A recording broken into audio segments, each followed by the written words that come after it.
Flowers flowed along the roadways, trickling through every crevasse in the rocky banks, splashing the gray mud walls, spraying from thatched roofs, washing in a wave of color up to the door of the house.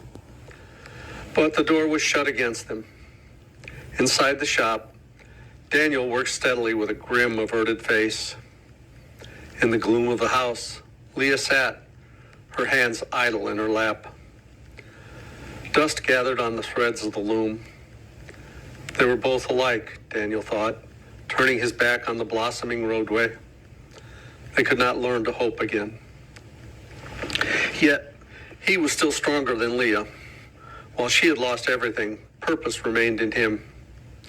His hatred was as strong as ever, so strong that unless he found some outlet for it soon, it would destroy him.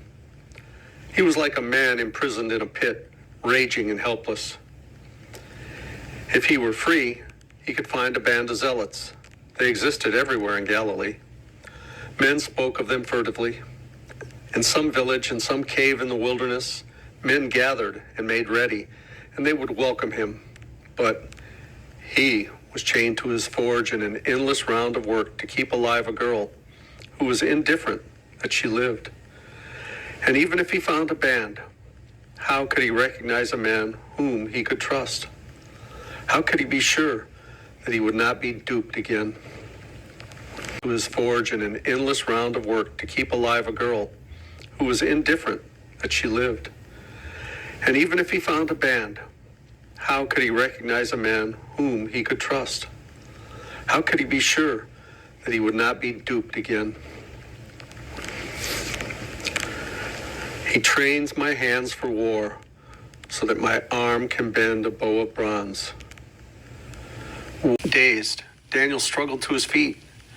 Jesus moved through the door, touching with his fingers the mezuzah as he passed. Behind him came Thacia. Jesus did not speak. He moved quietly to Leah's mat and stood looking down at her. Thacia came swiftly to Daniel's side. "We were away," she whispered, "with Joel in Jerusalem. Yoktan just found me this morning." Daniel scarcely heard her. He saw only that luminous figure. Jesus had come. He struggled to believe. Jesus had come to his house. He wanted to cry out to him, to go down on his knees, but he was afraid. Something about the quietness of Jesus held him silent.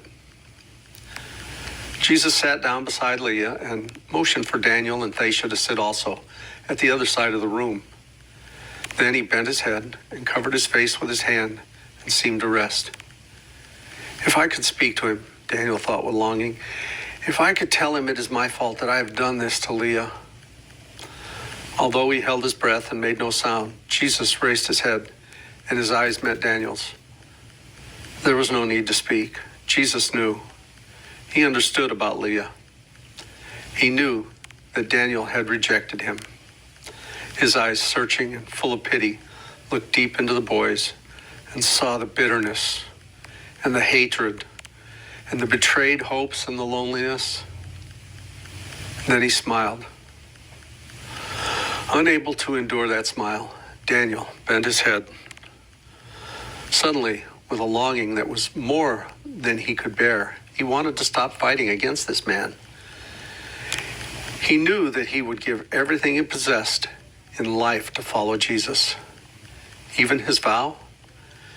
He tried to cling again to the words of David that had always strengthened him. He trains my hands for war. But Jesus said that the victory was God's promise. He called men to make ready their hearts and minds instead. Was it possible that only love could bend the bow of bronze? He said, "Look," she whispered. He had forgotten Leah. Now seeing how still she lay, he thought that she must have died. Jesus had risen and stood looking down at her.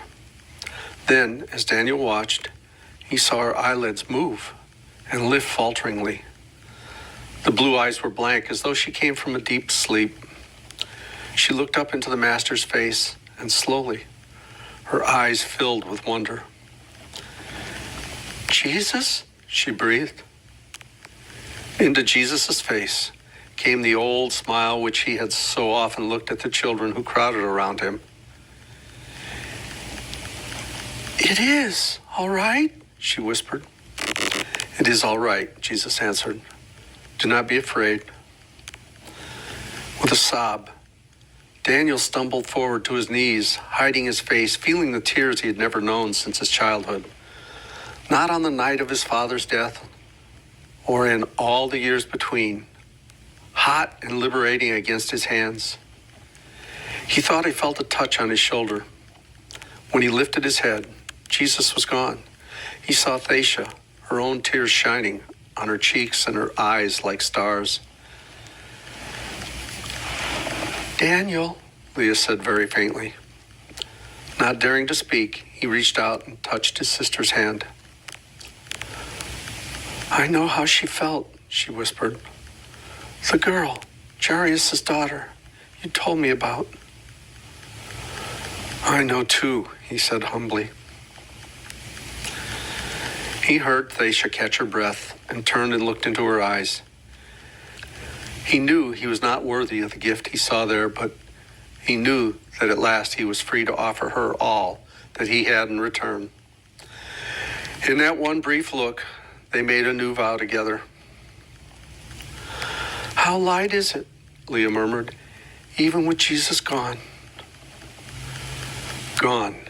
In sudden realization, Daniel sprang to the door. He could see Jesus far down the street, already half hidden by the people who always gathered wherever he went. "I must go after him," he cried. "Before anything else, I must thank him."